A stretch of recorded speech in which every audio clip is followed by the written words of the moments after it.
Esto ya lo vimos. ¿Del impedimento estérico tienen dudas? No. Ok.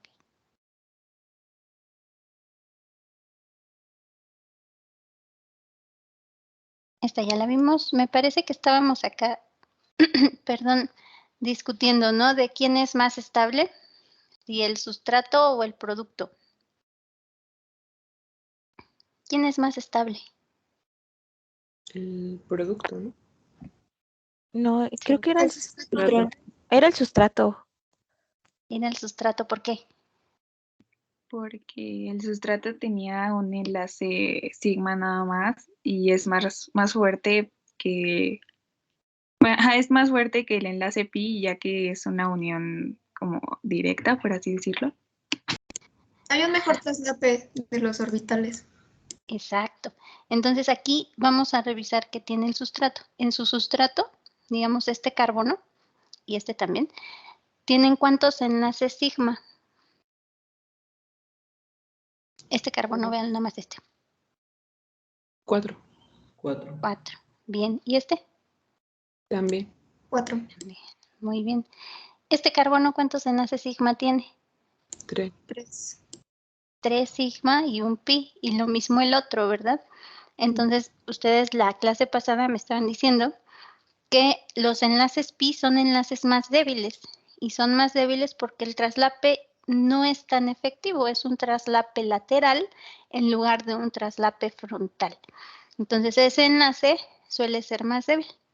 Como acá tenemos entonces 3 enlaces sigma y un enlace pi, lo que va a tener como consecuencia es que este compuesto pierda ¿qué? Estabilidad. Correcto. Y si es menos estable, ¿cómo va a ser su energía comparado con este? Mayor. Más alta. Más alta. Entonces va a tener más alta energía que mi sustrato. ¿Y cómo va a ser su energía con respecto al intermediario? ¿Más alta o más baja? Más baja. Más baja. Más ¿Por baja. qué? Porque el intermediario tiene una carga que lo hace muy inestable. Correcto, porque este tiene un carbono que tiene 6 electrones de valencia, no cumple con su octeto y por ello tiene una carga. Entonces este es el menos estable de todos. Por eso acá poníamos al producto con un poquito más de energía de lo que es el sustrato. ¿Sale? Y ya trazábamos nuestra curva. Y luego de ahí, ustedes me pueden decir cuántas energías de activación tiene esta reacción. 2. Tiene 2. 2. Entonces, tiene una energía de activación que va desde el sustrato hasta el estado de transición 1, que es donde se está rompiendo el enlace con el grupo saliente, y otra energía de activación que va desde el intermediario hasta el estado de transición en el que se está rompiendo el enlace con el hidrógeno y se está formando un enlace acá con el otro carbono, el enlace pi. Entonces, son esas dos energías de activación. ¿Cuál es la que determina aquí la velocidad de la reacción? La primera. La primera. Energía de activación. Bien, ¿por qué? Porque es el paso lento. ¿Por qué? Porque es el que consume más energía. Sí, porque es el que consume una mayor cantidad de energía. Muy bien. Ahora, ¿esta reacción globalmente es endotérmica o exotérmica y por qué?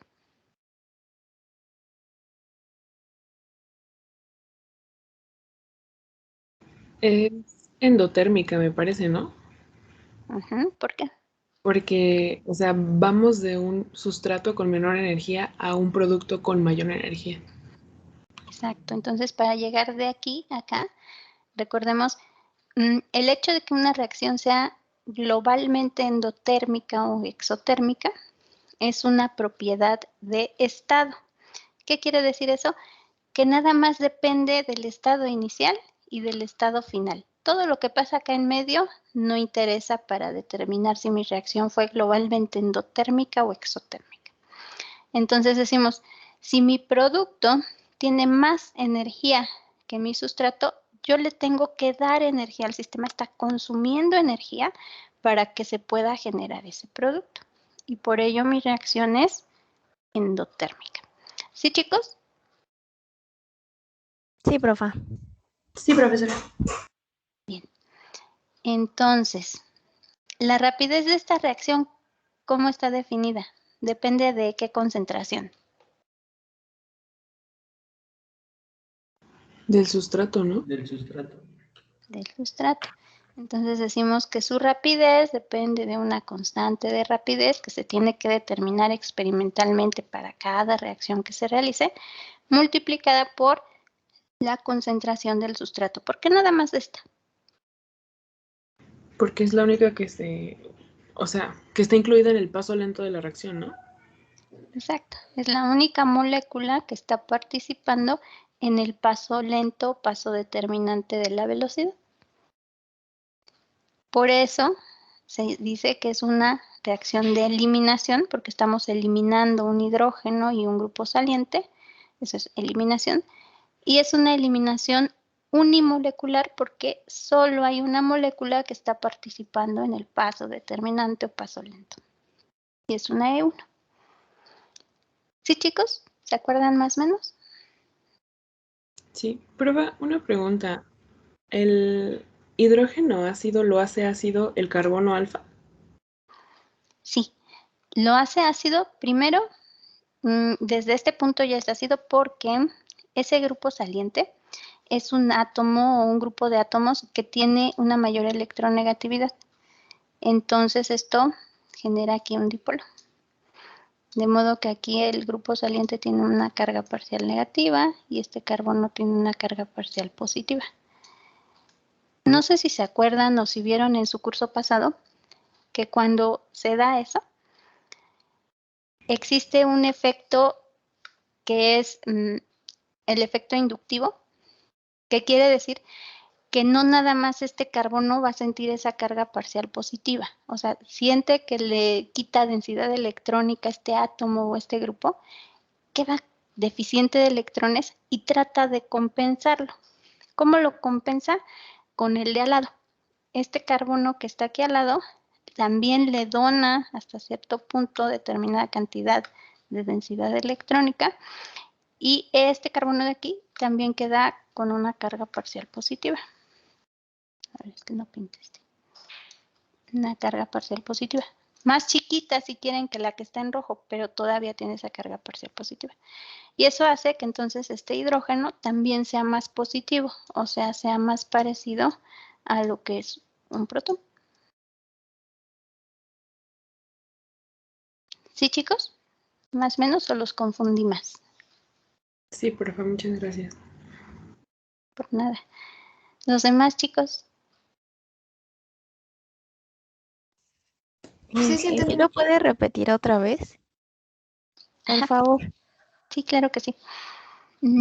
Cuando tenemos un enlace que tiene cierta polaridad, o sea, cuando tenemos un átomo que tiene menor electronegatividad que otro, se va a hacer como uno de estos juegos de cuerdas. No sé si los han visto de que se ponen varias personas de un lado de la cuerda y otras personas del otro lado. ¿Sí lo conocen, de ese de estirar? Ah, sí. Sí, sí. Ah, ok. Bueno, entonces este grupo saliente es el que empieza el juego, porque es un átomo o un grupo de átomos que es más electronegativo que el carbono. Entonces, ¿qué es lo que hace?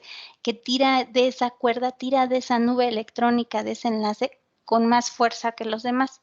Entonces, eso causa que este carbono sienta ese jale, vaya, sienta esa pérdida de densidad electrónica y por eso lo dibujamos así, con una carga parcial positiva. Ahora, el carbono que está ahí al lado, el que no está unido al grupo saliente, pero que está unido al carbono que sí tiene el grupo saliente, no queda indiferente, sino que también está sintiendo ese tirón, así como cuando juegan o jugaban a la víbora de la mar, ¿no? En las bodas, que se siente todavía ese tirón, lo siente menos porque no está unido directamente al que lo está jalando, pero de todos modos siente esa deficiencia también de densidad electrónica. Y eso se va distribuyendo así a través de los enlaces. Ese es el efecto inductivo. Ahora, el que lo siente más es el que está unido directamente, pero Por eso se dice que el efecto inductivo depende también de la distancia, que puede, digamos, sentirlo hasta 4 átomos después. Entonces, este lo siente, este también lo siente, por eso esta delta es más chiquita, digamos, pero todavía existe, y este hidrógeno también lo está sintiendo. Entonces, este hidrógeno, por eso, también está quedando más positivo. Cuando nosotros hablábamos de un ácido, decíamos que es un protón, y lo dibujamos así. Entonces, mientras más positivo quede esto, mientras más positivo yo lo dibuje, más ácido es. Y es lo que está pasando aquí, por presencia de este grupo saliente. ¿Sí? ¿Quedó un poquito más claro? Sí, profa, muchas gracias. No, ¿de qué?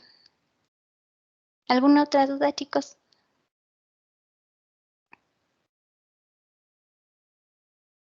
¿No? Bueno, entonces, ya que se pierde el grupo saliente, se forma un carbocatión. Ese carbocatión, así con su carga positiva, no es estable porque decimos, tiene nada más 6 electrones rodeándolo, no cumple con su octeto. Entonces, va a tender a estabilizarse quitándole densidad electrónica a lo que tiene al lado. Entonces, nuevamente aquí está tratando de compensar esa carga positiva, quitándole su densidad electrónica a este carbono. Y ese carbono le va a quitar densidad electrónica también a lo que esté unido a él. En este caso puede ser, por ejemplo, al hidrógeno o a los otros carbonos. Entonces, eso hace que este hidrógeno sea también más positivo y por eso también aquí lo podemos ver así, como un hidrógeno que es ácido. Por eso los hidrógenos que están unidos a los carbonos adyacentes a un carbocatión son hidrógenos ácidos. ¿Sí, chicos? Sí. Sí, Ok. Y también lo podemos ver desde el punto de vista de la estabilidad de lo que se genera. Si lo vemos desde el punto de vista de la estabilidad, nosotros decimos, tengo un carbocatión y cuando yo remuevo este protón que está en el carbono adyacente al carbono positivo, puedo formar un enlace pi entre estos dos carbonos, de modo que genero una base conjugada que es más estable que este intermediario. Y por lo tanto, decimos que este hidrógeno se puede remover fácilmente. Y siempre que decimos que un hidrógeno se remueve fácilmente, decimos que ese hidrógeno es muy ¿qué? ¿Ácido? Eso, muy ácido. Bien. ¿Dudas, chicos? No. ¿Le puedo cambiar? sí, Sí, profesora. Bueno, de aquí cuando ustedes revisaron eliminación unimolecular, seguramente revisaron también lo que es el postulado de Hammond, que también no nos vamos a detener mucho aquí. Nada más sí quisiera que me dijeran qué entendieron del postulado de Hammond o qué recuerdan de esa parte.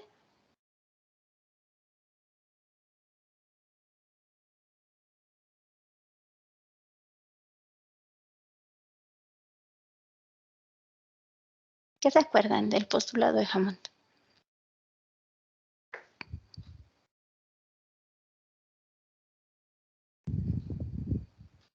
Nada. Chicos, ¿cómo creen? Un silencio sepulcral aquí. ¿No es lo del carbono más sustituido, no? No.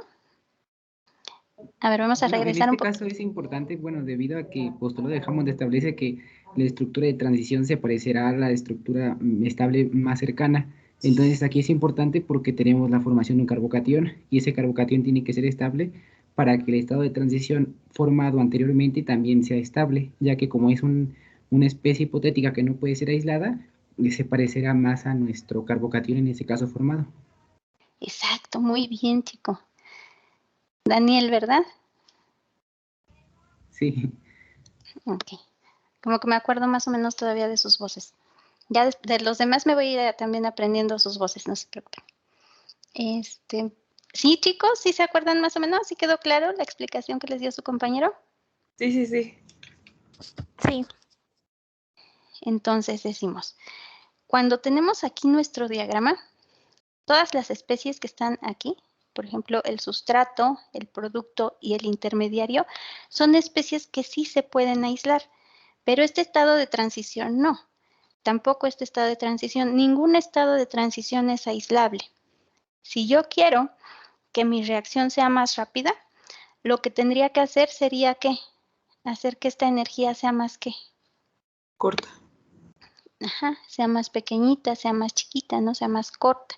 Entonces, para que esto baje en energía, yo tendría que saber cómo es esta especie para poder estabilizarla, ¿cierto? Sí. Sí, sí. Ok. Ahora, si yo no la puedo aislar, no puedo saber cómo es. Y si no puedo saber cómo es, entonces no puedo saber tampoco cómo le hago para estabilizarla. De ahí que surge el postulado de Hammond. Y el postulado de Hammond dice que en un estado de transición, yo voy a saber, tal vez no cómo es exactamente, pero sí puedo saber a quién se parece si comparo su energía con lo que lo está rodeando. Por ejemplo, aquí tengo este estado de transición y tengo dos especies al lado. Una que es aislable, que es el sustrato, y la otra que también es aislable, que es el carbocatión. ¿A cuál se parece más en energía? Al carbocatión. Al carbocatión, porque están más cerquita entre sí, ¿sale? Entonces, ¿eso qué quiere decir? Que como se parecen en energía, seguro su estructura también va a ser similar entre sí. ¿Sí, chicos? ¿Más o menos? Sí, sí. Ok. Entonces, ¿qué quiere decir eso? Que si logro estabilizar a este carbocatión, ¿qué va a pasar con este estado de transición? Si son estructuralmente parecidos. Va a ¿Se ser va un a poco. igualar? Ajá. También se va a estabilizar, ¿no? Ujú. Entonces, si yo logro estabilizar a este y este se parece a este, entonces este también se estabiliza. Y si se estabiliza, ¿qué le pasa a su energía? Su energía se va a ver disminuida. Y entonces, ¿qué va a pasar con la velocidad de mi reacción? Va a ser más rápido. Va a ser más rápida. Va a ser más rápida porque yo voy a requerir menor energía en mi paso lento. ¿Sí, chicos? Sí, profa. Sí, Pi. Bien, entonces por eso es importante el postulado de Hammond, porque nos dice, aunque tú no conozcas a esta especie, puedes suponer más o menos su estructura y puedes hacer más o menos cambios que te permitan estabilizarlo y hacer más rápida la reacción. Entonces, por eso de aquí surgía cuáles eran los mejores sustratos para una reacción de eliminación unimolecular. ¿Por qué? Porque estamos generando un carbocatión. Y los carbocationes, dependiendo de su grado de sustitución, presentan diferente estabilidad. ¿Se acuerdan? Sí. A ver. Los carbocationes, ¿cómo los clasificamos según su grado de sustitución?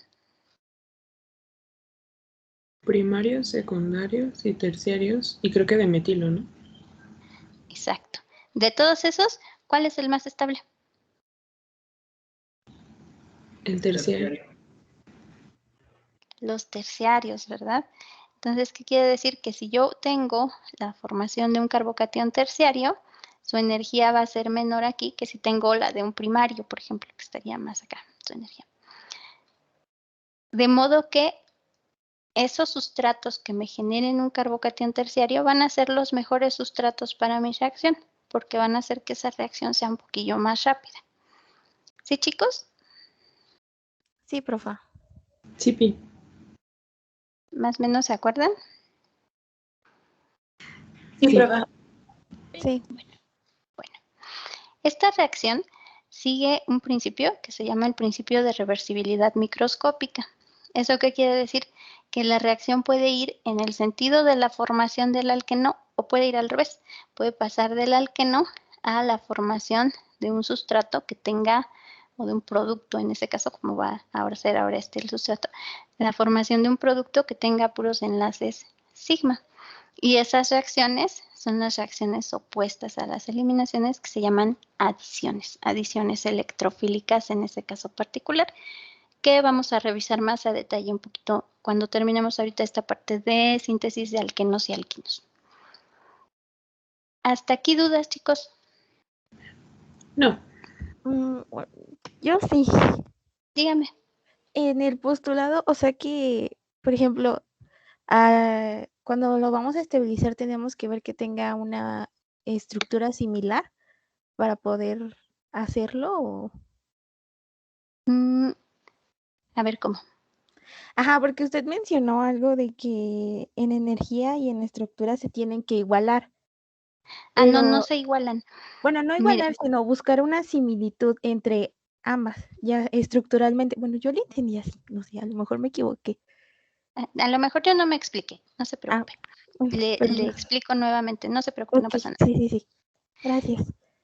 Mire, lo que pasa es que siempre que dibujamos así un diagrama de estos, lo que tenemos que saber es que todas estas especies que tienen una energía, digamos, inicial, final o en un valle, todas esas especies son especies que si yo quiero, utilizando diferentes técnicas, puedo llegarlas a aislar. O sea, puedo separarlas en un matraz, en un frasco, en un vial y las puedo analizar. Puedo llevarlas a hacerle un espectro, puedo hacerles una placa en cromatografía, puedo de alguna manera conocer cómo son estructuralmente. Y a nosotros nos importa siempre mucho su estructura porque esa estructura está relacionada con todas sus propiedades, ¿vale? Pero, ¿qué es lo que pasa con los estados de transición? Todas estas crestas, todos esos estados de transición son estados, valga la redundancia, que no se pueden aislar, digamos. Imagínense, para pasar de aquí al carbocatión, yo lo que tengo que hacer es estirar este enlace. Entonces empiezo a separar lo que es el grupo saliente del carbono. Se empiezan a alejar. Si pensamos en un enlace covalente como el traslape de dos orbitales, lo que empieza a pasar es que empieza a perder ese traslape, se empiezan a alejar sus nubes electrónicas, hasta un punto donde es la energía máxima, en donde apenas si se está rozando la nube electrónica de uno con la nube electrónica del otro. O sea, ahí el enlace no podemos decir que existe porque no hay traslape, pero no podemos decir que no existe porque los átomos no están muy lejos el uno del otro. Entonces, esa especie, este estado de transición, por eso no se puede aislar, porque es una especie, digamos, teórica, ¿sí? Sí. Ok.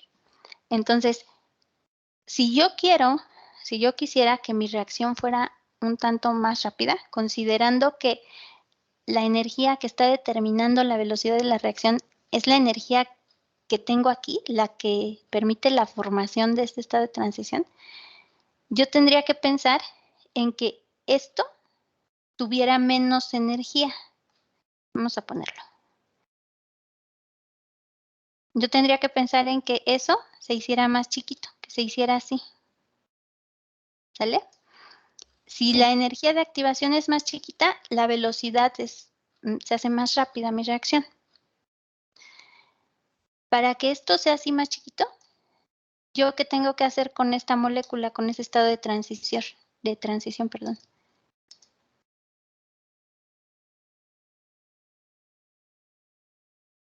¿Estabilizarla? Correcto. ¿Yo puedo estabilizar algo que no sé cómo es? No. Exacto. Entonces, ahí entramos en un conflicto.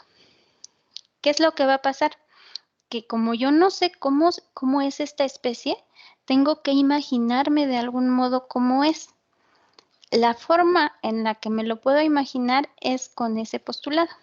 Este postulado lo que dice es, bueno, tienes un estado de transición y ese estado de transición es una cresta aquí en tu diagrama de energía. Por lo tanto, seguro tienes dos especies que están una a cada lado de ese estado de transición. Observamos, al lado de este estado de transición yo tengo a mi sustrato, que es de lo que partí, y tengo un intermediario, ¿vale? Y esas dos especies sí son aislables. Como sí son aislables, yo sí puedo conocer su estructura. Y como puedo conocer su estructura, también puedo conocer cómo podría yo llegar a estabilizarla. ¿Sí? ¿Más o menos? Sí, Ok. Entonces, ahora digo, pero si no puedo aislar esta, voy a pensar que esa especie, esa especie va a tener cierta energía asociada, que es la que estoy aquí dibujando. Y como la energía depende de la estabilidad y la estabilidad depende de la estructura, voy a decir que todo aquello que esté cercano en energía va a ser molecularmente parecido. Estructuralmente se van a parecer. Y allí yo lo que voy a hacer es, ya definí que este estado de transición se encuentra entre el intermediario y entre el sustrato. Pero una de esas energías es más parecida que la otra al estado de transición.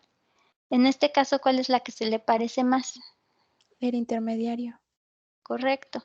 Entonces, como este intermediario se parece más a este estado de transición, quiere decir que también su estructura del estado de transición debe ser más parecida al intermediario que al sustrato. ¿Sale? Sí, profa. Ok. Ahora, yo puedo tener diferentes intermediarios. Yo creo que ahí es donde no fui muy clara. Entonces, supongamos que tengo un intermediario que es aquí con hidrógenos. Tengo un intermediario que es con un radical, perdón por la letra, y que es con un hidrógeno, y que tiene aquí su carbocatión. Ya me quedó feo.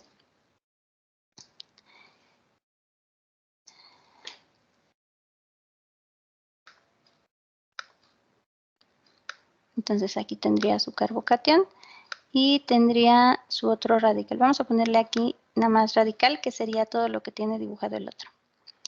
Y tengo acá otro intermediario, que ahora en vez de tener 2 radicales y un hidrógeno, tiene 3 radicales. Todos esos son carbocationes,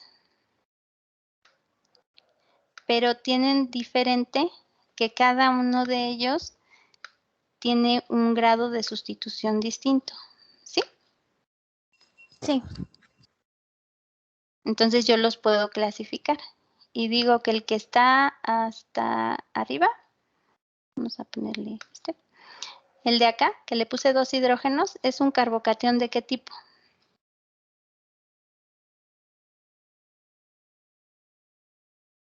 Terciario.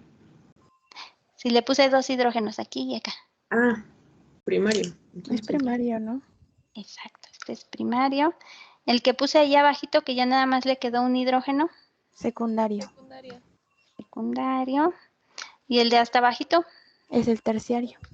es el terciario. ¿Cuál es más estable? El terciario. El terciario. Porque aquí cada uno de estos radicales genera un efecto inductivo, que es lo que decíamos hace rato también para el caso de los alquenos tetrasustituidos y demás. ¿Se acuerdan? Sí, profa. Entonces, acá en el terciario tenemos 3 radicales alquilo y cada uno de esos está ejerciendo su efecto inductivo y su hiperconjugación y demás. Entonces, ese es el más estable. Ahora, vamos a hacer las grafiquitas. Por ejemplo, si yo hago mis gráficas así, le voy a cambiar el color.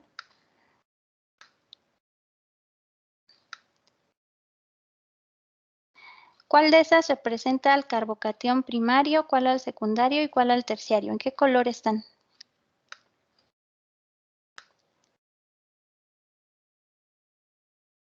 pues el terciario sería la verdecita, ¿no? Porque ocupa menos energía. Ujú. Exacto, como es el más estable, es el que tiene menos energía. Entonces, la verde es la del terciario. A ver, no le cambié de color. La verde es la del terciario.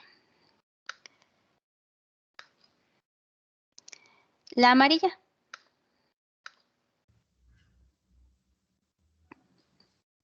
Secundario.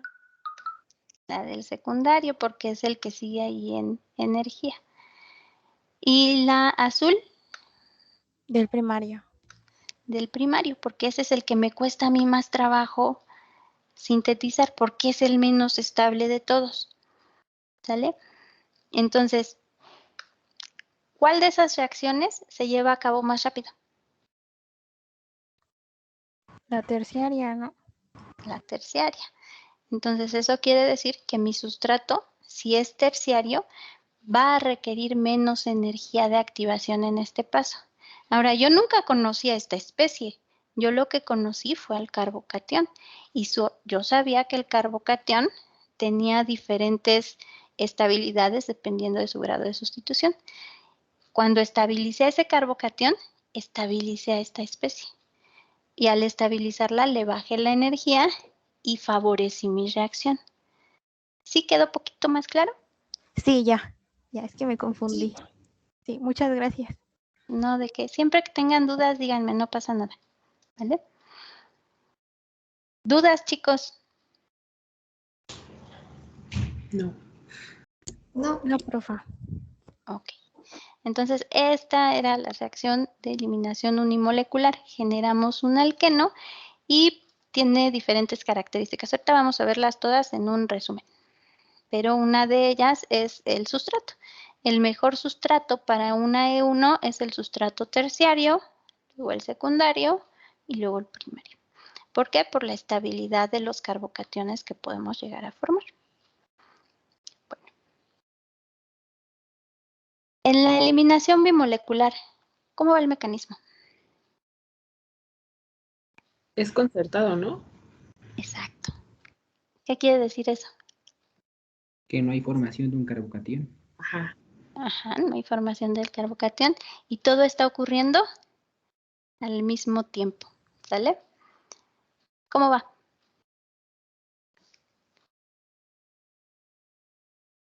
¿Mande? ¿Cómo va? ¿Cómo va el mecanismo? ¿Qué hago? Pues ¿Qué flechitas pongo, vaya? según yo, se rompe el enlace del carbono grupo saliente y después el nucleófilo, por decirlo así, ataca al carbono y se une, ¿no? Pero aquí no hay nucleófilo. Fíjese, aquí es Base, base. sí. Ajá, Estás confundiendo con la SN2, profe. ajá. A ver, pero acá es base, bien. No se preocupe, no pasa nada. Entonces, El- la base, ¿qué remueve? El hidrógeno ácido, ¿no? El hidrógeno ácido. El hidrógeno ácido siempre, igual que en la otra, es el que está en el carbono beta. Y acuérdense, en las eliminaciones, el carbono que tiene al grupo saliente se llama carbono alfa. Y el carbono adyacente es el carbono beta.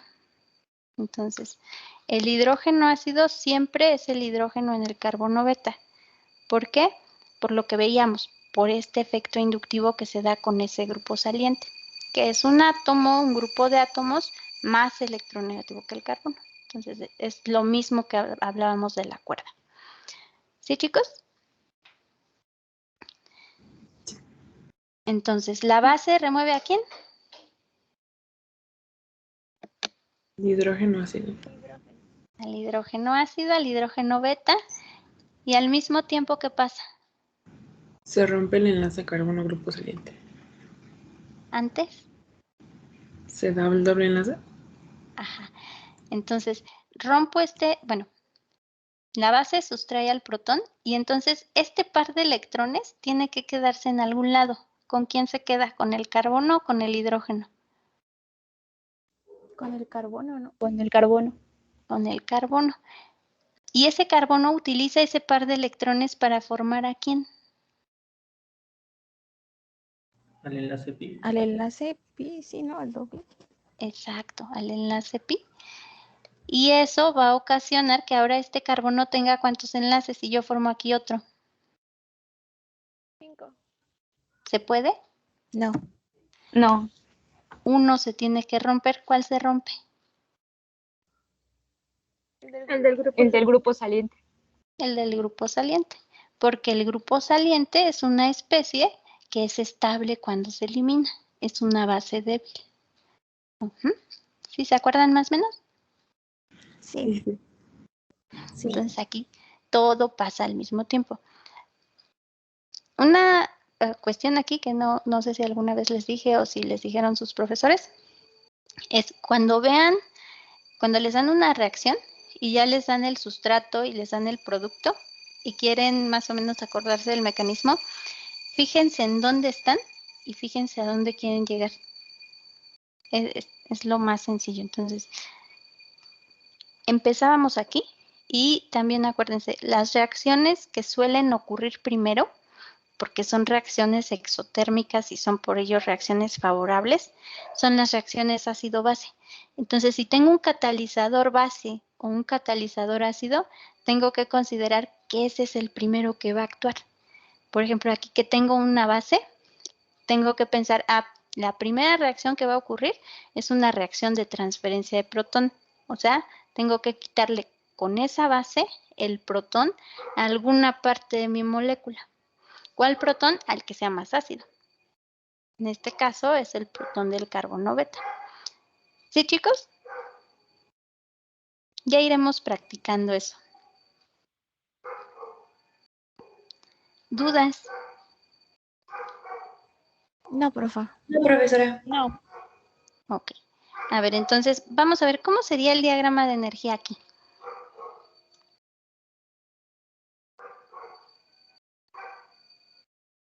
Similar al de la E1, pero sin el carbocatión, ¿no?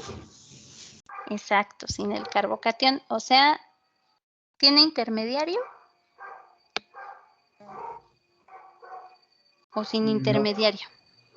No, ¿verdad? No tiene Sin intermediario. Ajá. Sin intermediario. Tiene nada más un ¿qué? Estado de Una transición. energía de activación. Una energía de activación. Una energía de activación que corresponde al único estado de transición que se da. Bien. Entonces, nuevamente, quiero construir el diagrama de energía, le asigno una energía a mi sustrato y luego le asigno la energía a lo que se genera, al intermediario, en este caso no hay intermediario, pero hay producto. ¿Cómo es la energía del producto con respecto al sustrato? ¿Mayor o menor? Mayor. Mayor. Mayor, es poquillo menos estable, entonces es mayor. Y luego ya trazo la curva, que es así. Y ya me decían, esta es una energía de activación que corresponde a este máximo, que se llama ¿cómo? Estado de Estado de transición. Estado de transición. Estado de transición, bien. Y en ese estado de transición se está rompiendo este enlace con el grupo saliente al mismo tiempo que se está formando el enlace pi, al mismo tiempo que se está rompiendo el enlace con el hidrógeno, al mismo tiempo que se está formando el enlace con la base. Todo está ocurriendo a la vez. Y el paso lento, paso determinante, pues es el único paso que tiene mi reacción. En ese paso, ¿quiénes están involucrados? El sustrato y la base. Exacto. Y entonces la rapidez de esta reacción, ¿de quién depende? Del sustrato y la base. Bien. Y por ello decimos que es una reacción de eliminación bimolecular, porque su velocidad, su rapidez, depende de la concentración de dos especies. Y la abreviamos así. ¿Vale, chicos? ¿Dudas? No, profa, todo bien. La reacción de eliminación bimolecular, a lo mejor así vista, nada más que todo ocurre en un paso, parece más sencilla, pero esta tiene una característica, que es que tiene que tener una estereoquímica particular mi sustrato, y decimos que la reacción es entonces estereoespecífica. ¿Por qué? ¿Se acuerdan de esa parte? Más o menos, ¿lo vieron? ¿No lo vieron?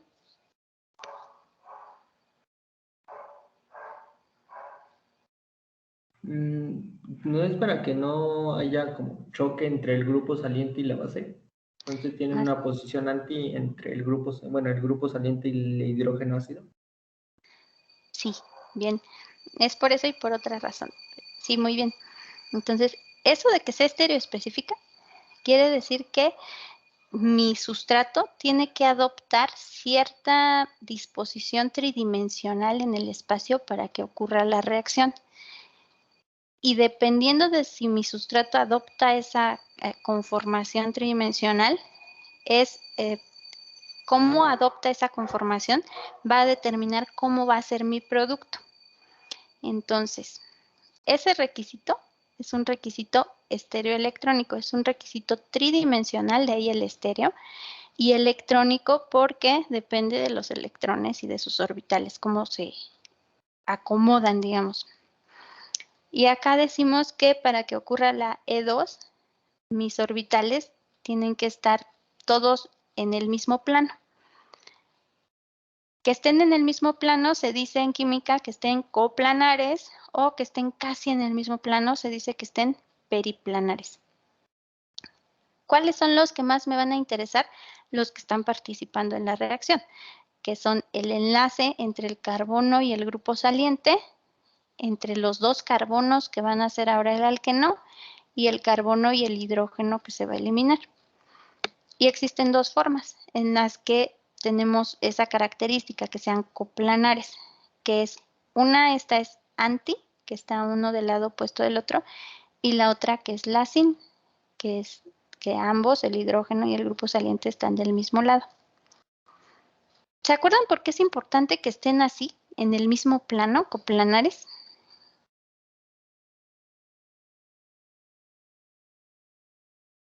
¿Tiene que ver con las tensiones esféricas? Perdón, un poquito más alto, ¿me podría repetir, por favor? ¿Tiene que ver con las tensiones esféricas? Más o menos, pero más bien con otra cosa. Porque es más favorable la reacción, ¿no? Sí, pero, por ejemplo, aquí, en ambos casos se cumple que estén coplanares. Primero hay que ver por qué tienen que ser coplanares. Y luego ya vemos lo del impedimento estérico y cuál es más estable. ¿Qué se va a formar? El grupo saliente y el hidrógeno están en el mismo plano. Es una disposición espacial que nos va a permitir, en este caso, el reacomodo de los dobles enlaces, porque, bueno, al fin y al cabo lo que queremos hacer es formar el doble enlace y deben estar en el mismo plano para que la disposición espacial permita que se forme ese doble enlace, ya que si están en diferente plano, ese doble enlace no se va a poder formar jamás. Exacto. Si ustedes se ponen a pensar, nosotros estamos pasando de un sustrato que tiene carbonos con hibridación ¿qué? ¿Qué hibridación tiene este carbono y este carbono? sp3. ¿Y su geometría cómo es? Tetraédrica. Exacto.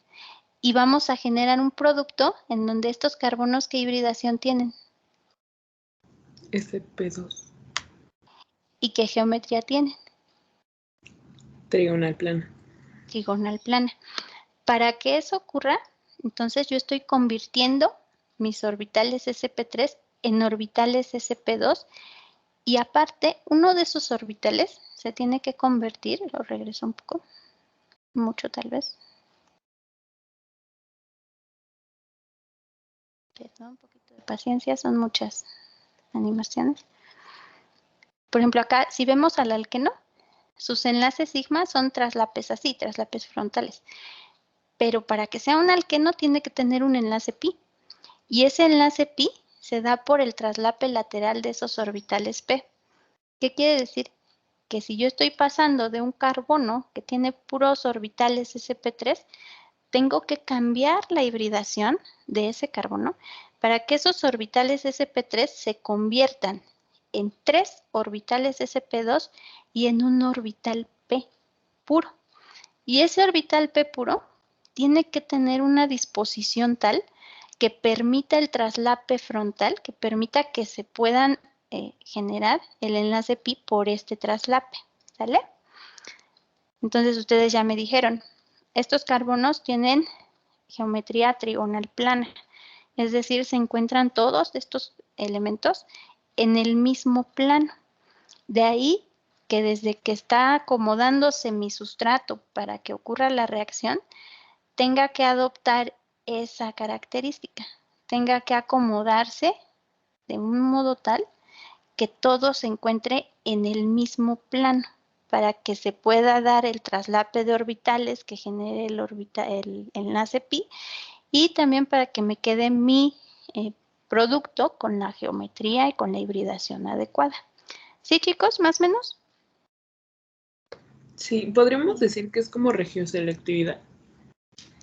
No, porque la regioselectividad más bien estamos hablando del producto. ¿Cómo va a ser el producto? ¿En qué región del espacio o en qué zona de molécula va a reaccionar más? ¿O cuál se va a generar? ¿En qué región voy a tener, digamos, el producto mayoritario? Acá no. La especificidad se refiere más bien al sustrato. ¿Cómo el sustrato se tiene que acomodar? ¿O qué característica tiene que tener mi sustrato para que ocurra? Ah, ok, gracias. No, ¿de qué? ¿Sí, chicos? ¿Más o menos? Sí, profesora. Si no, Sí, acá profa. con una imagen a lo mejor queda mejor. Miren, yo necesito que estos orbitales sp3, que están formando todos estos enlaces, cambien su hibridación de sp3 a una hibridación en donde tengan un orbital p puro que genere al enlace pi, a este enlace pi. Para que eso se dé, estos orbitales tienen que estar en el mismo plano.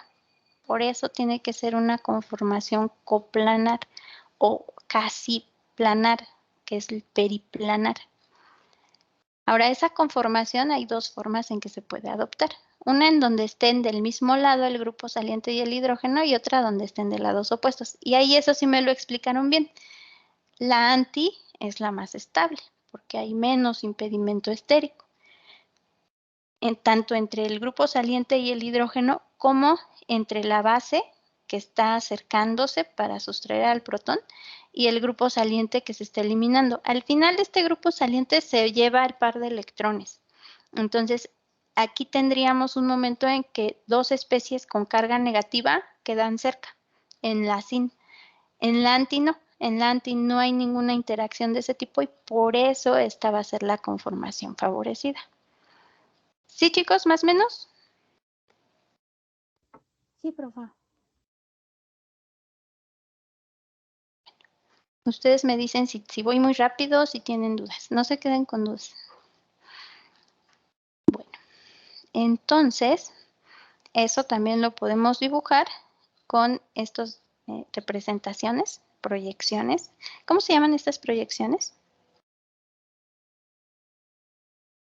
¿De Newman? De Newman, con las proyecciones de Newman, en donde se observa lo que me decían de la estabilidad. Aquí estos dos están del mismo lado y ahí hay una tensión estérica y una tensión torsional. Y acá quedan de lados opuestos, quedan todos alternados y entonces no hay tensión ni torsional ni estérica. ¿Dudas, chicos? No, pero Considero que no. Creo que no, profe. Bueno, entonces vamos a ver que esa característica estereoquímica se aplica a todos los sustratos que vayan a reaccionar a través de una eliminación bimolecular. Y entonces decimos que si mi sustrato es un ciclohexano en el cual tenemos al grupo saliente unido directamente al anillo, tenemos que buscar que se cumpla ese requisito estereoelectrónico para que se dé la reacción. Y aquí los ciclohexanos, seguro todos vieron en su curso previo, que no son planos así como está aquí dibujado, sino que adoptan diferentes conformaciones. Y la conformación más estable de un ciclohexano, ¿cuál es? de silla. Exacto, es la conformación de silla. Entonces, cuando se hace el análisis para ver cómo reacciona ese ciclohexano en una E2, yo lo tengo que dibujar en su conformación más estable, su conformación de silla. Y dentro de las conformaciones de silla hay dos, siempre. Para cada ciclohexano se tienen dos conformaciones de silla. En donde, si se acuerdan, es porque este enlace, por ejemplo, que está acá arriba, lo bajo, queda aquí, y este enlace lo subo y queda acá. Entonces, cuando hago eso, cuando hago la rotación de la silla, se dice que todos los sustituyentes que estaban ¿Cómo se llama esta disposición? Así estos enlaces que estoy señalando que están aquí en azul. Ecuatorial. Exacto. Todos los enlaces que están ecuatoriales, cuando hago la inversión de la silla, ¿cómo me quedan? Axiales. Axiales. Axiales. Y lo mismo al revés. Los que están axiales quedan ecuatoriales. Cuando llevo a cabo una eliminación bimolecular en un sustrato de este tipo, para que pueda ocurrir, tengo que tener el mismo requisito estereoelectrónico, o sea, tienen que encontrarse el grupo saliente, el carbono y el hidrógeno coplanares, todos en el mismo plano. Y eso nada más se da cuando se encuentran en una zona axial. Y entonces decimos que tienen que estar axiales y trans el uno del otro. Aquí entonces sería la reacción, se daría en esta posición. Y ya de eso seguro sufrieron algunas torturas el semestre pasado, que no vamos a repetir este semestre. Ya vamos a tener torturas nuevas. Entonces, de esto yo ya no les voy a preguntar, pero sí quisiera que lo recuerden. ¿Tienen dudas? No. No, profesora. ¿No? Ok.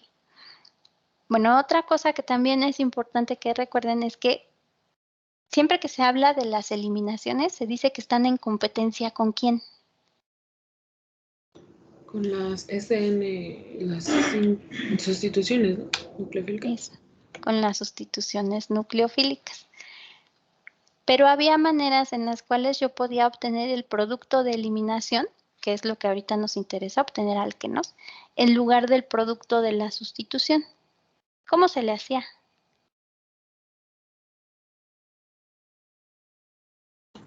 Dependiendo el nucleófilo o la base que usáramos y los sustratos. Esa es una. ¿Y en el laboratorio? Calentamiento, Con la ¿no? temperatura. Con calentamiento. ¿Por qué? Las reacciones de eliminación se favorecen con el calor. ¿Por qué?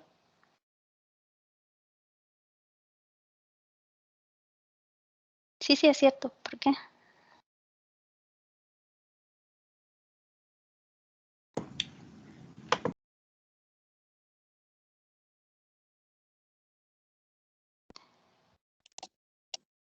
Vamos a pensar un poquito en la termodinámica de las reacciones. Si pienso en la termodinámica de mi reacción, vamos a pensar ya en la energía total, que sería la energía libre de Gibbs. La energía libre de Gibbs, ¿a qué es igual? Hay una ecuación así chiquita. Esa la entalpía menos la entropía, algo así. Menos menos- temperatura por entropía. Eso, menos la temperatura por la entropía.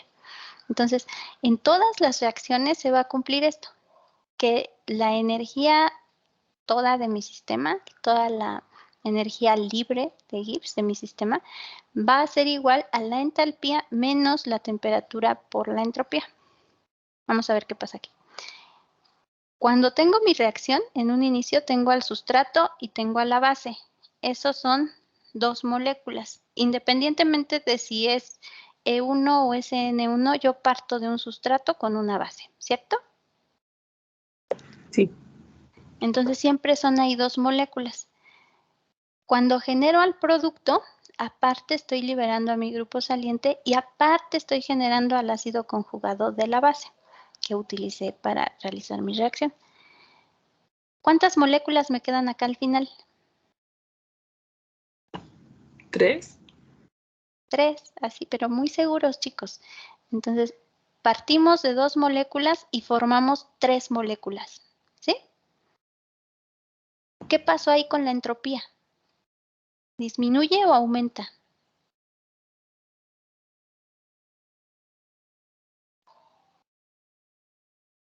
Cuando hay más moléculas, hay más desorden, ¿no? ¿O hay más orden? A ver, usted dígame. Imagínense que tienen una fiesta y tienen ahí 2 niños.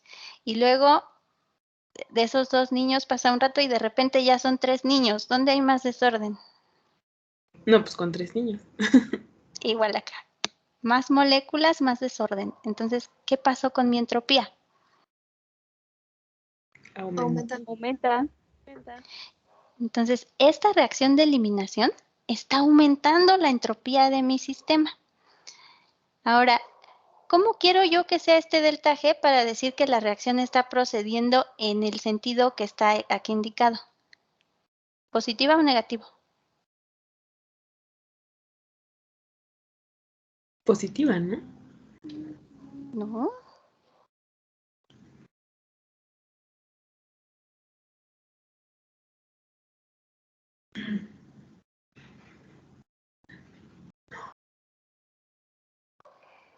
Vamos a regresar un poquito.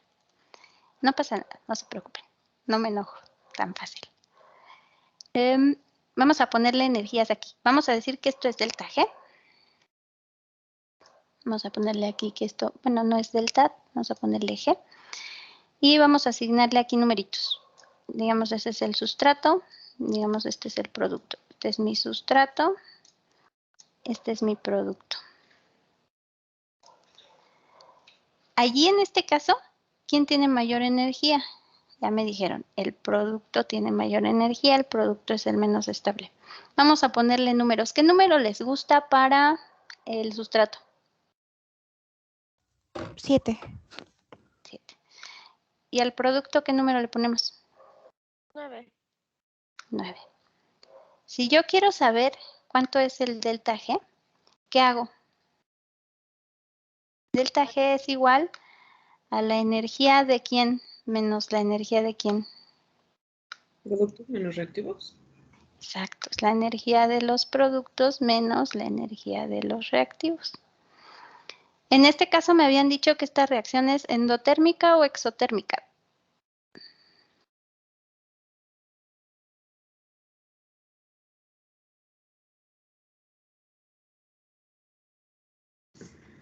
Debería de ser... ¿Esa es no, endotérmica? térmica, ¿no? Es endotérmica. Este caso es endotérmica. ¿Cuáles reacciones son más favorecidas, las endotérmicas o las exotérmicas? Las exotérmicas. Las exotérmicas. Entonces, esta me va a dar al revés de lo que yo quiero. Ahora, vamos a poner acá ya los numeritos. Delta G es igual a la energía de los productos. ¿Que cuánto le pusimos? 9. 9 y 7. 9 menos 7. Y entonces aquí mi delta G es igual a ¿cuánto? A 2. 2. ¿Positivo o negativo? Positivo. Positivo. Positivo. Entonces digo, si mi delta G es mayor que 0, mi reacción es endotérmica. Bueno, aquí no es endotérmica, aquí es endergónica porque estamos hablando de trabajo, pero van de la mano. Vamos a dejarle en endo. ¿Y esta es favorecida o no favorecida? ¿Favorable o no favorable? No es favorable. Favorable. Esta no es favorable. Si yo quiero que sea favorable, ¿cómo tiene que ser ese delta G? Menor Negativo. a 0, ¿no? O negativo. Menor que 0. Menor que 0 o negativo. Entonces, si delta G fuera menor que 0 o negativo, entonces mi reacción es favorable. Y entonces la reacción va a proceder en este sentido. Si es mayor que 0, va a proceder más en este sentido. ¿Sí? Sí. Sí. Bien. Entonces, si yo quiero que sea favorable, tengo que hacer que este delta G sea menor que 0. Eso quédenselo ahorita, en lo que llegamos a la otra diapositiva. Entonces, si yo quiero que mi reacción proceda en este sentido, tengo que hacer que ese delta G, ¿cómo se haga? Más que. Negativo. Yo necesito ese delta G más negativo. Necesito que ese delta G sea menor que 0.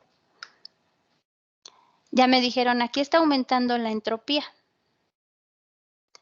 Entonces, esa se está haciendo más grandota.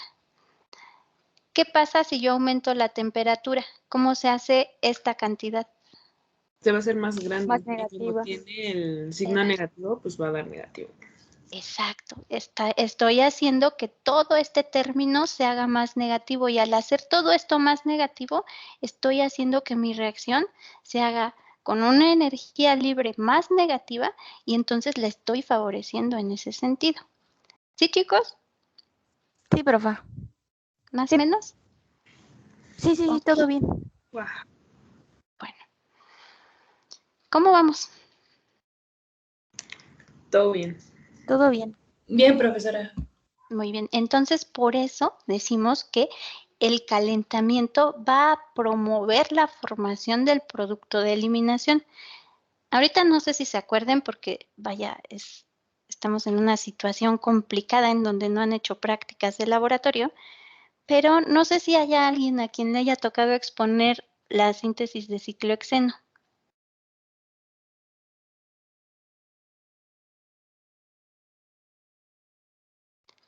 O alguien así con una memoria privilegiada que se acuerde de qué discutieron de la síntesis de ciclohexeno en el laboratorio.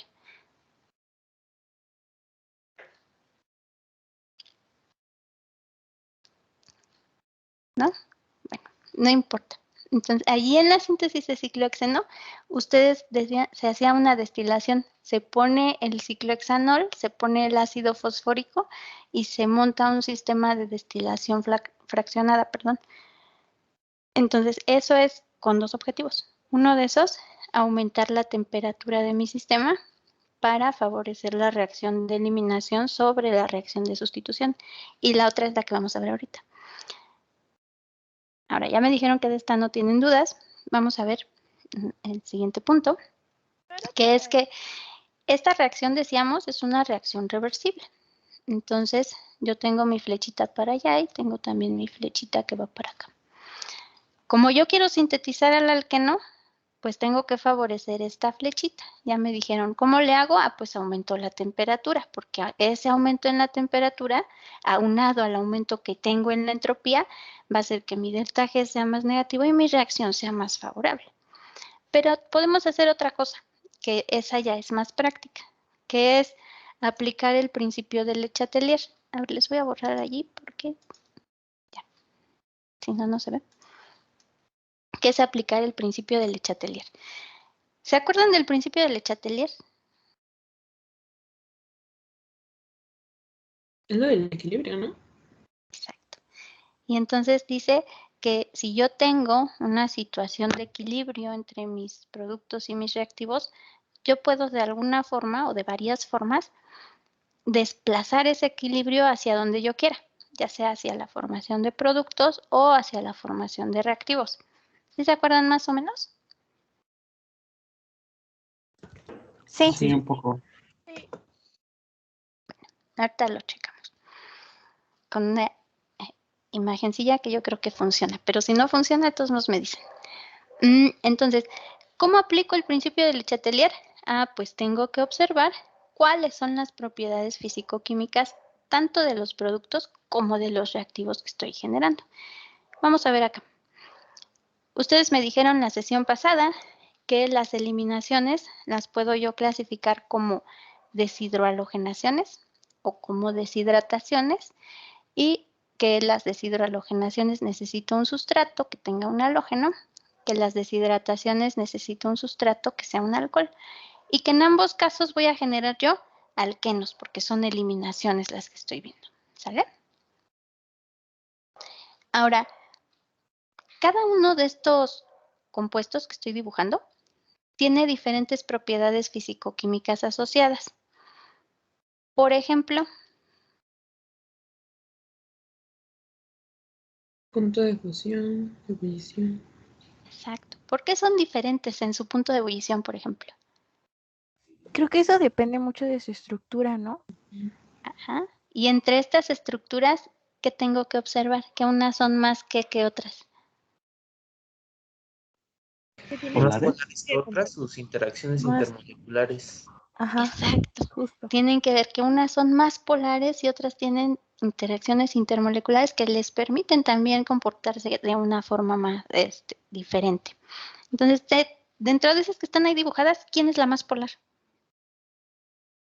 La primera. ¿Seguro? Siento que Pues es que la le jala mucho la primera, luz. ¿no? La Ajá. última. O sea, la polaridad depende de que exista una diferencia de electronegatividad entre el carbono y a lo que está unido. Aquí tenemos un carbono unido a un halógeno, acá tenemos carbono unido a oxígeno y acá tenemos carbono unido a carbono. Vamos a plantearlo diferente. ¿Quién es el menos polar de todos? ¿Sería el último? El último, ¿por qué? Porque es carbono, Porque tiene carbono. exactamente lo mismo en ambos lados por lo que se contrarresta, al igual que nada más son enlaces entre carbonos. Exacto. Tenemos que este carbono tiene exactamente la misma electronegatividad que este otro carbono. Entonces, si yo calculo esa diferencia de electronegatividad, me da igual a 0. O sea, este enlace es un enlace no polar. Ahora, voy a ver la polaridad aquí y la polaridad acá. Aquí, ¿esas moléculas son polares o no polares? Sí. Polares. Sí, son polares, porque aquí el halógeno es más electronegativo que el carbono.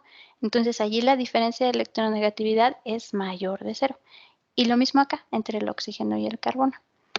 Ahora sí tienen razón, acá la diferencia de electronegatividad a lo mejor es mayor, dependiendo, por ejemplo, si pongo flúor, que en el caso del oxígeno. Pero hay otra cosa que ahí también juega, que son las interacciones intermoleculares. ¿Qué interacciones intermoleculares pueden presentarse entre una molécula que nada más tiene un dipolo y entre una molécula que tiene un dipolo pero que se forma por un alcohol? ¿Esta qué tipo de interacciones presenta? Puentes de hidrógeno. Puentes de hidrógeno, muy bien. Y esta no. Entonces, ¿cuál es más polar? La que tiene puentes de hidrógeno. Que tiene puentes de hidrógeno. Entonces ya puedo yo decir que esta es la más polar, es esta, y esta es no polar. Entonces, por eso son esas crucecitas. Sí, chicos, ¿cómo vamos? Todo bien, profa. La interacción entre carbono y halógeno, ¿cómo se llamaba? Ah, son dipolo-dipolo. Gracias. O también se les llama fuerzas de Kisson. Justo. Gracias. Por nada, chica. Ok, entonces aquí me decían, esta es más polar porque tiene puentes de hidrógeno. Y entonces, yo puedo asociar esas características a diferentes propiedades físico-químicas. ¿Okay? Ay, se saltó, perdón. Diferentes propiedades físico-químicas. Aquí la que nos vamos a fijar es en el punto de ebullición. ¿Quién tiene mayor punto de ebullición? ¿El sustrato o el producto?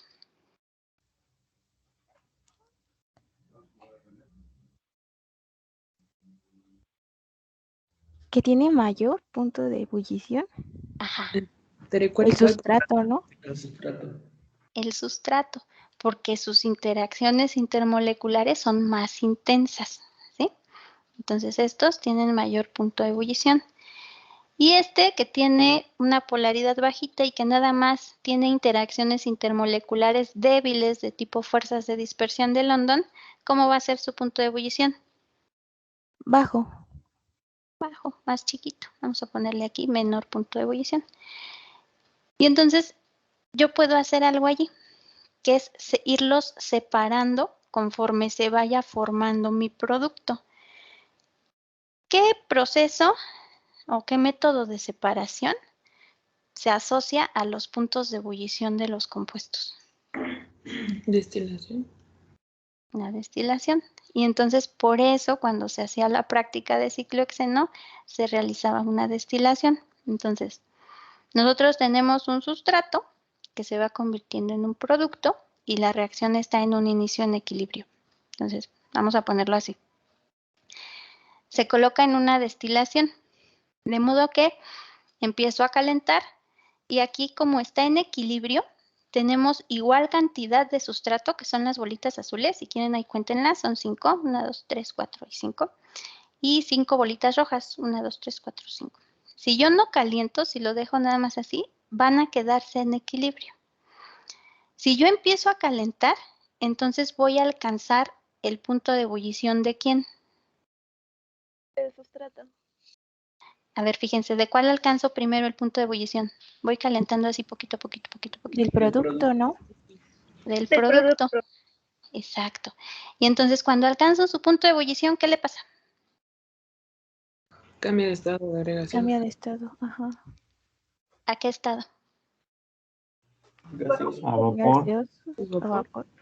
Vapor. Y entonces cuando se convierte en vapor va a pasar a través aquí de su columna de fraccionamiento y luego va a pasar a través del condensador y como aquí va agua por afuera, se enfría. ¿Y en qué se convierte otra vez? El líquido. El líquido. El líquido. Y entonces va a caer acá en el destilado. Entonces empiezo a calentar, se empieza a destilar el de menor punto de ebullición. Entonces allí pasaron 2 bolitas rojas para acá. No sé si se ve. Pasaron 2 bolitas rojas para acá. ¿Qué pasa ahora aquí con el equilibrio? Ahora, ¿cuántas bolitas rojas tengo y cuántas bolitas azules tengo? Tienes 5 azules y 3 rojas. Exacto. Entonces aquí ya no está en equilibrio, pero mi reacción tiene que balancearse, tiene que volver a establecer un equilibrio. ¿Qué tiene que pasar para que esto vuelva a estar en equilibrio? ¿Agregar más bolitas rojas? Pero no le agregué nada, sino que como este es el sustrato y este es el producto, más bien, ¿qué pasa? Sé que cuando yo quité el producto, cambié la situación de equilibrio, de modo que ahora tengo más bolitas que son de sustrato que de producto. ¿Qué va a hacer ese sustrato para volver a restablecer el equilibrio? ¿Convertirse en producto? Exacto. Entonces ahí una bolita de sustrato se convierte en producto, que es esa. Ahora otra vez ya está en equilibrio. Si se dan cuenta, ya le cambié. Ya tienen 4 azules y 4 rojas. Pero yo sigo calentando. Entonces, ¿qué va a pasar? ¿El producto vuelve a salir? El producto vuelve a salir. Entonces sale más producto. ¿Qué pasó con mi equilibrio? Valió. Y entonces, ¿qué tiene que pasar? Tiene que volver a reaccionar. Ajá. Y entonces, cuando reacciona, otra molécula u otras moléculas de sustrato se convierten en producto. Ahí ya se convirtió en producto. Otra vez está en equilibrio mi sistema. Pero yo sigo destilando. Entonces, ¿qué va a pasar ahora otra vez si sigo destilando? Vuelve a salir el producto. Va a salir el producto. ¿Qué le pasó a mi equilibrio?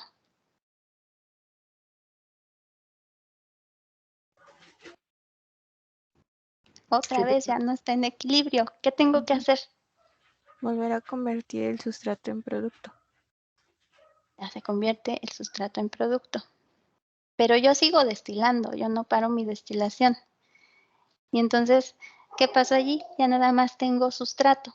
¿Qué va a pasar? Se va a convertir en producto. Se va a convertir en producto. ¿Sale? Y entonces al final, en un inicio, yo tenía 5 y 5, ¿no? Tenía 5 de sustrato, 5 de producto. Al ir removiendo el producto, ¿qué ocasioné? Que mi equilibrio se desplazara hacia la formación de ¿quién? Productos. De los productos. De los productos, porque ahora yo tengo más bolitas de producto que bolitas de sustrato. Ahora yo tengo 2, 3, 4, 5, 6, 7, 8, 9 bolitas de producto y nada más una bolita de sustrato. Entonces, ¿cómo aplico aquí el principio de Le Chatelier? Si yo quito de la mezcla de reacción al producto mientras se va formando, desplazo el equilibrio hacia la formación de más producto. ¿Sí, chicos?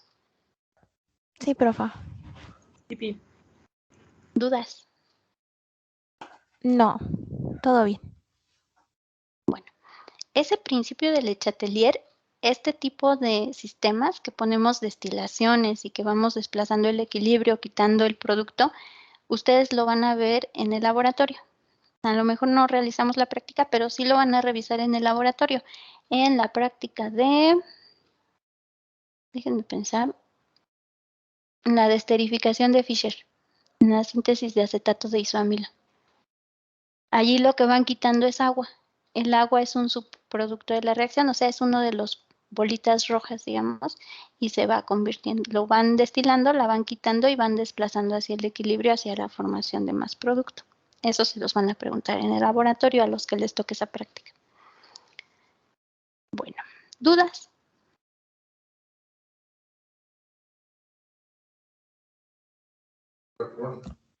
No. ¿No? Bueno. Entonces vamos a ver ya nada más, como cierre de estas reacciones de E1 y E2, un resumen. Nada más me avisan, por favor, si cuando sea la hora que termina la clase, es que ya me acostumbré a las clases de 3 horas y soy capaz de seguirme. Entonces, por favor, avísenme. Ustedes me van diciendo, ¿qué diferencia hay entre el mecanismo E1 y E2? El mecanismo E1, ¿cómo ocurre? Con un paso. intermediario. ¿Mandé? Es que me hablaron con un intermediario, ajá. Se forma un intermediario que es un Carbocatión. carbocatión. ¿Y este uno qué significa? Que la reacción es como Unimolecular. Unimolecular. Exacto. Entonces la E1 es una reacción unimolecular que tiene formación de un carbocatión intermediario. ¿El mecanismo de la E2 cómo es? Concertado. Es bimolecular. Bimolecular y, por ahí ya lo dijeron, ¿Concertado? y concertado. Todo se da al mismo tiempo. ¿Sí, chicos? Sí. Sí. Para que ocurra una E1, ¿qué tipo de sustratos son los que la van a favorecer? Terciarios. Los terciarios, luego, ¿cuáles otros? Secundarios, primarios. No, los primarios no. Son terciarios, secundarios, todos los que formen carbocationes estables, ¿sí? Entonces, primero van terciarios, secundarios, y luego los secundarios son más o menos igual de estables que los bencílicos y que los alílicos. ¿Y en la E2? El terciario no, los demás sí. ¿Segura? Era primario y secundario, ¿no? Me la está confundiendo otra vez con la SN2. Estoy quedando, profa. Entonces, no, a ver, espera. A ver, chicos. Vimos por aquí, ya como parte de este semestre, cuál es la estabilidad de los alquenos. Y decíamos que los alquenos, según su grado de sustitución, los podemos clasificar como Desde cuaternarios hasta tetra, primarios. pero no cuaternarios. Tetrasustituidos, trisustituidos. Exacto. ¿Cuáles son los más estables? Los Los tetra. Los tetrasustituidos. Si yo quiero generar un producto que sea más estable, ¿cómo tiene que ser? ¿Muy sustituido o poco sustituido, considerando que es un alqueno? Muy sustituido. Muy sustituido. Exacto. Para que sea muy sustituido, ¿eso me lo va a dar un sustrato primario? No. Entonces, ¿quién me va a dar un producto más sustituido? Uno terciario. O tal vez secundario, ¿no? Exacto. Entonces, aquí en la E2 no es como en la SN2, porque aquí lo que va a dominar va a ser la estabilidad del producto que estoy generando, ¿sale? Entonces, mientras más estable sea el producto que genere, más favorecida va a ser mi reacción. Y aquí la estabilidad de mi producto depende de su grado de sustitución. Si yo tengo un alqueno tetrasustituido, ese alqueno va a ser más estable. Y ese tiene que provenir de un sustrato que tenga también un alto grado de sustitución. Dentro de los que ustedes vieron, que más o menos son estos, ¿cuál es el que tiene mayor grado de sustitución? El terciario. El terciario. Entonces, ¿cuál es el que me sirve más para la E2? El terciario.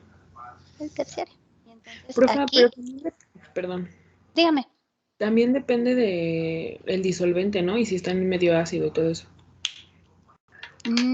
Más o menos. Lo que pasa es que aquí las eliminaciones, excepto las deshidrataciones sí se dan en medio ácido.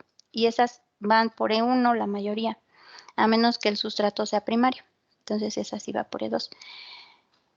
Pero en cuanto al disolvente, nada más influye en la E1. En la E2 se puede utilizar casi cualquier disolvente.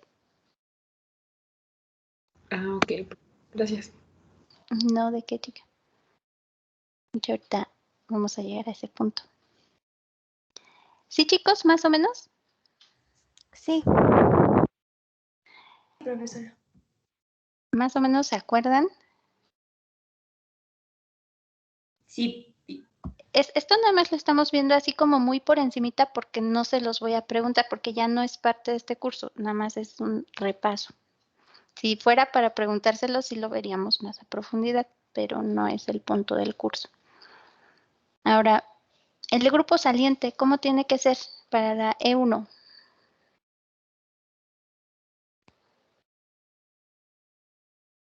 ¿Buen grupo saliente o mal grupo saliente? Pues buen grupo saliente, ¿no? Buen grupo saliente. ¿Y para la E2?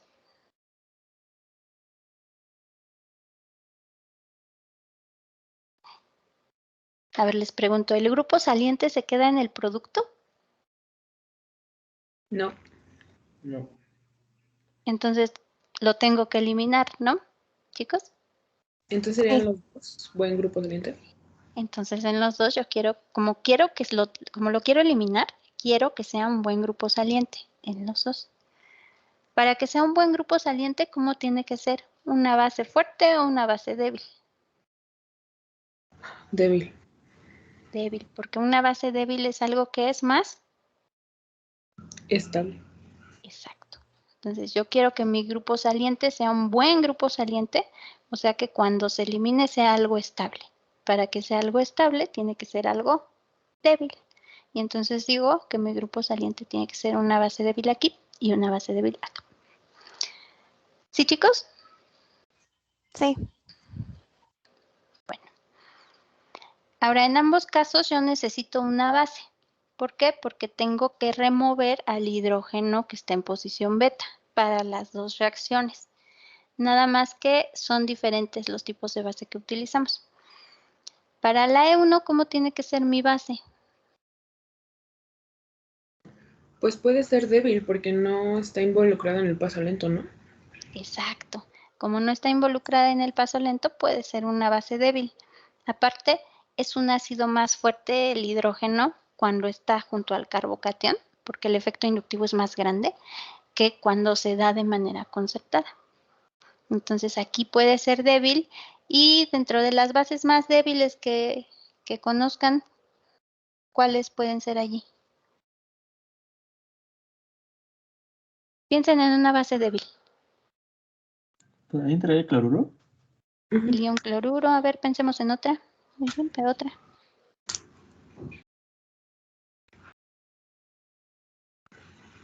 Pues cualquier halógeno, ¿no? A ver, otra. ¿El agua es una base débil? Eso, el agua. ¿Y el agua es un qué? ¿Disolvente polar prótico? Ajá. Entonces, dentro de las bases débiles que se utilizan en la E1, dominan los disolventes polares próticos. ¿Sí, chicos? ¿Más o menos se acuerdan? Sí. Sí, profesora. Ok. En la E2, ¿cómo tiene que ser mi base? Muy cool, porque pues, está en el paso lento. Exacto, allí la base sí participa en el paso limitante de la velocidad. Entonces yo necesito que mi base sea una base fuerte. ¿Sí, chicos? Sí. Sí. Pero no me den el avión, ¿eh? También que no se los pregunte en el examen no quiere decir que no, que me den el avión. Siento feo. A ver, en cuanto al disolvente, en la E1 decimos acá que se forma un carbocatión. Como estamos formando un carbocatión, ese carbocatión lo podemos llegar a estabilizar con el disolvente. ¿Cuáles disolventes estabilizan mejor al carbocatión? Los polares próticos. Los polares próticos. Y entonces, por eso, aquí también el mejor disolvente va a ser un disolvente que decimos que es ionizante, o sea, que estabiliza a las especies con carga y disolventes ionizantes son los polares próticos. Para la E2, ¿qué disolventes requiero? De los dos. De los dos. Allí me fijo en cómo es mi sustrato. Voy a regresar acá. Sustrato, independientemente de si es una deshidrohalogenación o una deshidratación, ¿cómo es su polaridad? ¿Es polar o no polar? Sí, es polar. En ambos casos estamos hablando de sustratos polares, ¿vale? Entonces, ¿cómo tiene que ser mi disolvente para que se puedan disolver esos sustratos? ¿Igual? Como igual. Pues sí, ¿no? Polar. Polar. Eso. Mi disolvente acá tiene que ser polar. Y allí puede ser polar prótico o puede ser polar aprótico. No importa, nada más necesito un disolvente polar porque mi sustrato es polar. Y recordamos, lo similar disuelve a lo similar. ¿Dudas, chicos? No. No. No, profesor. Ok, bien, gracias. Ahora, cada una de estas reacciones tiene otras características. Una es la regioselectividad. Acuérdense, cuando hablemos de selectividad, estamos hablando de cómo es mi producto. Entonces, si hablo de regioselectividad en E1, puedo decir que mi producto que voy a generar va a tener diferentes grados de sustitución. ¿Qué producto es el que voy a generar? ¿El que sea más sustituido o el que sea menos sustituido? El más sustituido, ¿no? El más sustituido. ¿Y a ese producto cómo le llamamos en eliminaciones? ¿De Hoffman? No. ¿Cómo se El llama? otro. Es el producto ¿Sizer? Por ahí ya me dijeron, el producto Sizer. Entonces, en la E1 siempre se genera el producto, que es el alqueno más sustituido y que llamamos producto Sizer. En la E2 se puede también el producto Sizer más sustituido, pero si se usa una base pequeña, ya que si se usa una base voluminosa, se va a generar el producto Hoffman, que es el alqueno menos sustituido. Exacto. Entonces aquí no nada más vamos a obtener el producto Sizer, también dependiendo de la base que utilizamos podemos obtener el producto Hoffman, el producto menos sustituido. Y también depende de si mi sustrato puede adoptar o no ese requisito estereoelectrónico. Hay veces que el sustrato sí puede adoptar el requisito estereoelectrónico que se puede poner anticoplanar y que entonces se puede generar el producto Sizer o el producto Hoffman y ahí decimos, pues se forma el Sizer. Pero hay veces que no, hay veces que nada más se puede organizar de cierta forma en que el único protón disponible es el que genera el producto Hoffman. Entonces, debido a ese requisito estereoespecífico, es que en la E2 es variable. No podemos definir, así como en el otro caso, que alqueno se va a obtener, sino que se tiene que analizar cada reacción que se está evaluando para saber qué producto voy a obtener. ¿Sí, chicos? Sí. Bueno. Ahora, estereoselectividad. Decimos selectividad, estamos hablando de cómo es mi producto y estéreo.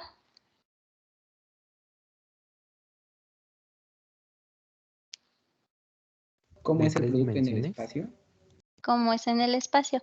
Y allí, ¿cómo los clasificamos a estos, a los alquenos? Según su... sí, trans. Exacto. En la E1, ¿cuál producto voy a obtener? ¿El cis o el trans? El trans, ¿no? El trans, No. o sea...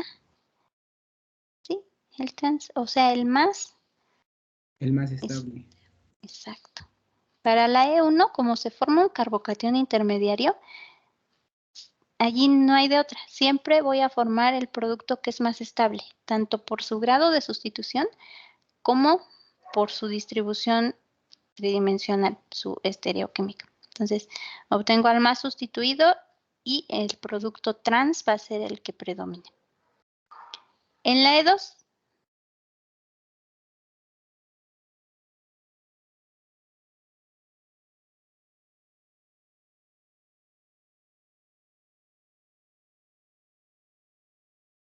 ¿de qué depende?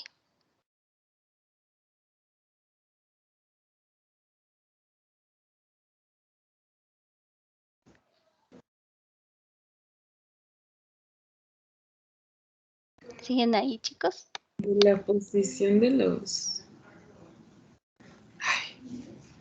sustituyentes, tal vez. Ajá. Otra vez depende del requisito estereoelectrónico. Entonces, en la E2 también es variable. A veces vamos a obtener el que es el producto E, a veces vamos a obtener el producto Z. Depende de la estereoquímica de mi producto, de mi sustrato. ¿Sí, chicos? Sí. Bueno, no se queden así callados porque me da estrés de que pienso que ya me desconecté. Entonces, especificidad. Selectividad se refiere a cómo es el producto, especificidad se refiere a qué característica tiene que tener mi sustrato. Aquí, en la E2 ya decíamos, sí hay un factor estereoespecífico, ¿que es cuál? Sus conformaciones coplanares y eso. Eso, que tienen que estar el grupo saliente y el hidrógeno beta anticoplanares. ¿En la E1 hablamos de eso? No. No. No. Entonces, en la E1 no hay ningún requisito estereoespecífico. En la E2 sí. El grupo saliente y el hidrógeno beta tienen que estar en posición antiperiplanar o anticoplanar. Y ya por último, los reordenamientos. ¿Cuándo se dan? Para que quede un alqueno más sustituido, ¿no? Más o menos. Pero no hasta el producto. Se da en E1 En la E1, ¿por qué? por la formación del carbocatión. Exacto. En la E1, como formamos carbocatión, esos carbocationes a veces pueden sufrir reordenamientos. Y esos reordenamientos tienen como consecuencia generar un carbocatión más estable y un producto a lo mejor diferente a lo que podría esperarse. Entonces, en la E1 ocurre reordenamiento. ¿En la E2 ocurre reordenamiento? No. No. En la E2 nunca ocurre reordenamiento. ¿Por qué? Porque no hay formación de carbocatión. Exacto, porque no se forma carbocatión. ¿Dudas, chicos? Así como a grandes rasgos, eso es lo que ustedes revisaron el semestre pasado de la E1 y de la E2. ¿Sí? ¿Sí revisaron todo eso? Sí, profesora. Sí, Sí. Ok. ¿Dudas? No, creo que no. No. Entonces vamos a empezar con lo que sí les voy a preguntar, con lo que ya es parte del curso de bioorgánica. En el curso de orgánica, ustedes veían algunas síntesis de alquenos que eran deshidrataciones y deshidrohalogenaciones. Eso sí está en su temario. Por eso hasta aquí no les pregunto yo.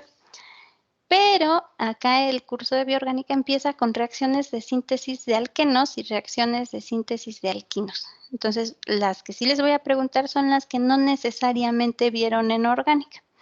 Empezamos con la reacción de eliminación de Hofmann. En una reacción de eliminación de Hofmann, lo que va a ocurrir es una beta eliminación, pero aquí mi grupo saliente es una amina. Y el mecanismo va a ser un mecanismo concertado, como el que se da en la eliminación bimolecular.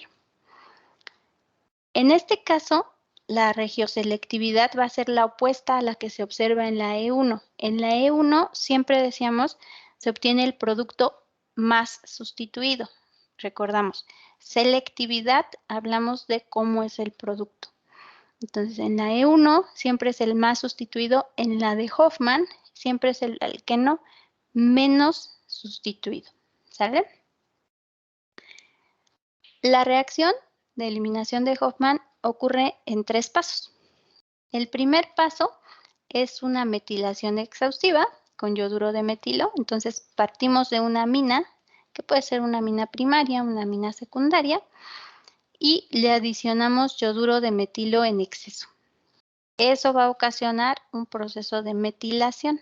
Ahorita vamos a ver cómo es ese mecanismo. Después, lo que va a ocurrir es que se adiciona óxido de plata. Ese óxido de plata va a favorecer el intercambio de un ion yoduro por un ion o un anión hidróxido. Ese hidróxido es una mejor base y esa base es la que promueve el siguiente paso, que es el último, que se da con el calentamiento y que es por sí mismo la eliminación. ¿Qué es lo que hay que ver aquí? Tenemos un sustrato, ese sustrato es una amina. Y estos 3 pasos me dan como producto al alqueno menos sustituido. Y vamos a ver el mecanismo para que se den una idea de por qué se obtiene el producto menos sustituido. Ya por ahí en las respuestas de la evaluación diagnóstica me decían que habían visto la eliminación de Hofmann como la mitad del grupo o más. Entonces aquí me van a ir diciendo qué es lo que pasa. Aquí, ¿cómo les voy a dar el curso? Este curso son muchas, miles de reacciones. Entonces, ya no es tanto como teoría, como lo que veíamos en orgánica, de quién es más polar, quién es menos polar, por qué, etcétera. Aquí ya es cómo es la reacción, cómo es el mecanismo, por qué va así el mecanismo y cómo son los productos que se obtienen. ¿Sale? Entonces, así vamos a ver todo el curso. Les voy a poner la reacción general y luego va el mecanismo. Y ustedes me van diciendo cómo va el mecanismo y luego vamos a ver características y ejercicios. Empezamos entonces. Tenemos que para la eliminación de Hofmann partimos de una amina y esa amina vamos a realizar un proceso de polimetilación, o sea, le vamos a poner varios grupos metilo. Para eso, nosotros utilizamos un sustrato que es yoduro de metilo. Analizamos este yoduro de metilo. ¿Qué podrían decirme de este compuesto? Pues que el ion yoduro puede salir fácilmente. Ajá, que esto puede ser un buen grupo saliente. Exacto. Y entonces también podemos decir otra cosa, allí que ese yodo está enlazado ¿a quién? ¿Metilo? Al metilo. ¿A qué átomo del metilo? Al carbono. Carbono. Al carbono, exacto. Entre el yodo y el carbono, ¿qué diferencia hay? ¿En qué? Electronegatividad. Exacto. Entonces ahí hay una diferencia de electronegatividad y se está generando un ¿qué? Dipolo. Un dipolo. Entonces, el yodo es más electronegativo, jala densidad electrónica y se genera un dipolo. En ese dipolo, el yodo, ¿qué carga tiene? Negativa. Negativa. ¿Formal o parcial? ¿No? Parcial. Entonces aquí el yodo me está quedando con una carga parcial negativa. ¿Y el carbono? Parcial positiva. Parcial positiva. Exacto. Sí, chicos, hasta allí ¿cómo vamos? Todo fine. Bien, profesora. Y aquí me decían, el yodo, como es un halógeno, yo lo puedo ver como un grupo saliente. Bueno, ahora sí ya analicé este lado. Vamos a analizar este lado. ¿Qué parte de aquí es la reactiva? La más reactiva. ¿Dónde está el nitrógeno? ¿Dónde está el nitrógeno? ¿Por qué? Porque es muy electronegativo y puede reaccionar más fácil. ¿Y tiene qué cosa? Ese nitrógeno que no tiene Un ningún par de otro átomo allí. electrones no compartidos. Eso, tiene un par de electrones no compartidos. Entonces, ese nitrógeno está en un matraz en donde tengo yoduro de metilo. Y ese yoduro de metilo, ya me dijeron, tiene un carbono que tiene una carga parcial positiva. Y cuando empezamos ahorita el curso les decía, especies que tienen carga parcial positiva o carga formal positiva, ¿cómo les llamo? Son electrófilos. Exacto, son electrófilos. ¿Por qué? Porque al estar positivos van a atraer a los electrones. ¿Sí? Sí, sí. Entonces, miren, ahí les había puesto las cargas, parcial positiva y negativa. Se les quitó la que está fea, le dejo la que se ve bien. Entonces ahí se generan esas cargas y tenemos un carbono que es un carbono electrofílico y tenemos un nitrógeno que me decían que es reactivo porque tiene un par de electrones. ¿Qué va a pasar? ¿Qué reacción va a pasar entre estos dos? ¿Va a ser una adición? No. ¿Una sustitución? Ajá. ¿Sustitución de qué tipo? ¿Electrofílica? No. De las que vieron el semestre pasado. ¿Nucleofílica? Sustitución nucleofílica. Bien. Porque este está actuando como nucleófilo que reacciona con el electrófilo y sustituyen a un grupo saliente por el nucleófilo, ¿sale? Es una sustitución nucleofílica. De las sustituciones nucleofílicas, ¿cuáles vieron? La 1 y la 2. 1 y 2. ¿Cuál está ocurriendo ahí? ¿SN1 o SN2? ¿Por qué? SN2, ¿no? SN2 por las cargas parciales negativas que, por ejemplo, tiene que se formó en el yoduro de metilo. Exacto. Allí el radical metilo tiene carga parcial positiva y es una SN2, pero ¿por qué otra cosa? Porque no se está formando el carbocatión y es un paso concertado. Exacto. ¿Y por qué no se forma carbocatión? Porque es metilo. O sea, iba a ser muy inestable, ¿no? Exacto, porque allí el carbocatión metilo, que no tiene ningún radical alquilo, es el carbocatión más inestable que puede existir de los derivados de carbono. Entonces, ese carbocatión no se va a formar. Por ello, necesito yo que se dé otro mecanismo, en este caso un mecanismo concertado. ¿Cómo va? ¿Cómo van mis flechitas? ¿Qué pongo? De los electrones a la carga positiva, ¿no? Al carbono, que tiene carga parcial positiva. Bien. Y si yo formo ahí un enlace con ese carbono, que ese carbono ya tiene 4 enlaces, ¿cuántos enlaces le quedan a ese carbono? 5. ¿Se puede? No. No. ¿Qué tengo que hacer? Se rompe el enlace carbono-yodo. ¿Y quién se queda el par de electrones? El yodo. Es más chido. ¿Por qué? Es más electronegativo. Más electronegativo. ¿Sale? ¿Sí, chicos? Sí. ¿Me puede ¿Dudas? repetir lo último, maestra, por favor? Ajá. Entonces, miren, tenemos a nuestro sustrato, que es un metilo unido a un yodo. Como el yodo es más electronegativo, jala densidad electrónica hacia él. Aparte es un halógeno. Los halógenos, cuando los vemos en una reacción, hay que pensarlos como si fueran grupos salientes la mayor parte del tiempo. Entonces decimos, ese yodo adquiere una carga parcial negativa y el carbono al que está unido queda con una carga parcial positiva. De modo que puede reaccionar con electrones, o sea, este es un centro electrofílico. Lo que reacciona con centros electrofílicos son los nucleófilos, especies ricas en electrones, como es este átomo de nitrógeno, que me decían que tiene un par de electrones sin compartir.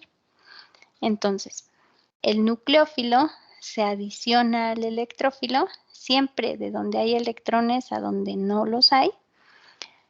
Y ahora, este carbono ya tenía 4 enlaces, 3 con hidrógeno y 1 con yodo. Si yo pongo esta flechita, estoy indicando que estoy formando un enlace nitrógeno-carbono. De modo que ese carbono me quedaría con ¿cuántos enlaces? Con 5. Con 5. No se puede porque el carbono es tetravalente. Entonces, uno se tiene que romper. ¿Cuál se rompe? El que tenga el mejor grupo saliente. En este caso, el del halógeno. Entonces se rompe este enlace y ese par de electrones se lo tiene que quedar alguien. ¿Quién se lo queda? ¿El yodo? ¿Por qué? Porque es más electronegativo que el carbono. Exacto. Entonces, como es más electronegativo, tiene mayor tendencia a aceptar los electrones y se queda con ese par. Ok, gracias, maestra. Por nada. ¿Dudas, chicos? No, profesora. Ok. Entonces, ese nitrógeno va a quedar unido ¿a quién? Al metilo. A un grupo metilo. Bien. Y aquí es muy importante ver el balance de cargas. Entonces, aquí el nitrógeno, una que yo siempre les pongo es esta, para los que no fueron mis alumnos. Entonces les digo, en general las cargas de los átomos en las moléculas que nosotros analizamos son neutra, positiva o negativa. Y decimos, si yo tengo un átomo que dona electrones, me voy a estar alejando, o me voy a estar moviendo en la recta numérica hacia zonas que son más positivas. Si dona electrones, entonces voy hacia acá. Si acepta electrones, como los electrones son negativos, estoy yendo hacia el otro lado, estoy yendo hacia una dirección más negativa. Entonces, eso es para que no calculen cargas formales. Si se les hace más fácil calcular cargas formales, adelante. Entonces, aquí, el nitrógeno está neutro, empiezo aquí, y su par de electrones, ¿lo donó o lo aceptó? Lo donó. Lo donó. ¿Me muevo en la recta numérica a la derecha o a la izquierda? A la derecha. Fíjense acá en las flechitas. Donó electrones, ¿hacia dónde me muevo? A la derecha. La derecha. Y entonces está quedando con carga positiva. El yodo, por otro lado, cuando se rompió el enlace, ¿ganó o cedió electrones? Ganó. Ganó. Entonces estaba neutro, aceptó electrones, voy más hacia la izquierda aquí en la recta, y entonces quedó con carga negativa. ¿Vale? Bueno, chicos. Sí. Entonces, ahora, aquí el nitrógeno tiene carga positiva y yo tengo un yoduro con carga negativa. ¿Qué creen que vaya a pasar? Para que esto quede neutro, ¿qué le puedo quitar? El hidrógeno. Se puede remover el hidrógeno. Entonces ahí el yodo, el ion yoduro, actúa como ¿qué? Nucleófilo. No. Cuando reacciona con hidrógenos, es una Base. base. Entonces ese ion yoduro actúa como Base. Como base. Como base. Y entonces remueve a uno de los hidrógenos que están unidos al nitrógeno para quitarle esa carga, digamos, para que quede neutro otra vez. Removemos ese hidrógeno, ese protón, y ahora a los electrones de este enlace, ¿qué les pasa? ¿Con quién se quedan? ¿Con el nitrógeno? Con el nitrógeno. ¿Por qué? Porque es más electronegativo que el hidrógeno. Exacto. Y entonces ahora el nitrógeno está ganando un par de electrones. ¿Sale? Aquí estaba positivo, podemos verlo acá. Está positivo, acepta un par de electrones, queda neutro. Y el ion yoduro acepta el protón, estaba negativo, acepta el protón, queda neutro y forma ácido yodhídrico, nada más que aquí no lo puse. De modo que ahora el nitrógeno, esa amina, que era una amina, ¿esta amina de qué tipo es? ¿Primaria, secundaria o terciaria? Primaria. Primaria. Y cuando la metilo, ¿qué forma una amina de qué tipo? Secundaria. Secundaria. Ya le removí el protón, entonces tengo una amina secundaria que es más básica que la amina primaria, es más nucleofílica. ¿Por qué? Porque este grupo metilo le da densidad electrónica. hace más rico en electrones al nitrógeno y puede reaccionar más fácilmente. Aquí la reacción ocurre en exceso de yoduro de metilo. Entonces, ¿qué va a pasar? Se repite esto.